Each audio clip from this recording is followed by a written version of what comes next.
Layo.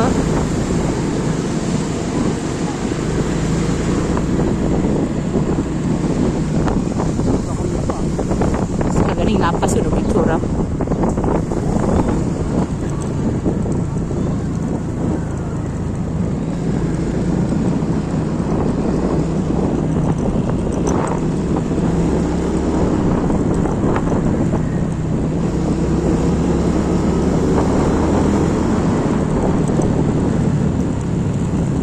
Ayaw rin magluto eh. Ano ka ba kasi nga? Sinabi ko nga wag na magluto para umuwi agad. Ang kulit mo naman eh.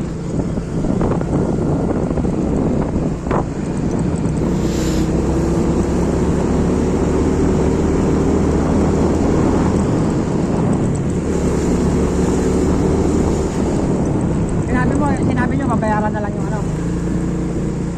Mas mahal pa yung paninda rito kaysa sa Maynila. Kaya nga eh, sabi nga daw. Saan na po 80 yung ano, yung 2 kilong isda? 280. Alam mo, taas pala talaga to. Tapos ano? Kaya ba itong ba? 95 yung kanton. Oh?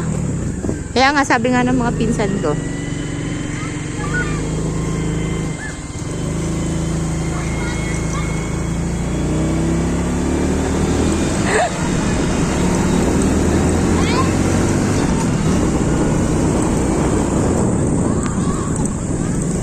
Ano, nag-vlog? Ha? Nag-vlog? Yung pasahan nila ako nag-vlog. Hindi nag-vlog yan. Nag-taxi. Hindi nakakatakot naman dito. Hindi pwede pakapon dito. Sabihin tayo ra. Hindi nga. Oh, ito ang tatawag na wrong turn. Saan dito? Maghintay ka kasi pa-baby ka. Ikaw kala mo ikaw una. Ito ang wrong turn. Oh. Wrong turn. Ay, dyan pala. Ano? Huwag maingay! Mga dito pa lang maingay. Si Uncle lumabait siya. Si Uncle paingay. Yan, kilala yan dito eh, sa Tohon. Yan mo, wala siya, walang ano, di ba? Pagkasama yan. Walang kaarte-arte eh. Mabait yan si Saka Uncle. lagi nakapaa eh, no? Kulit eh. Mabait yan Kahit siya. yata matulog yan. Kahit may putik yung paa niya, matutulog yan eh. Gago mo.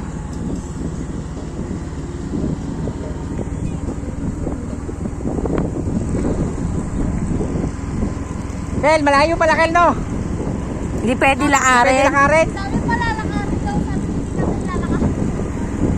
Layo-layo po siya. Lalakarin. Yung, Kanumantad pwede lakarin. ano ba yun? Yung falls? Yun yung may pulse na may ano daw. Pero kasi gusto ko nga rin try. Kaso nga lang kasi mga anak mo.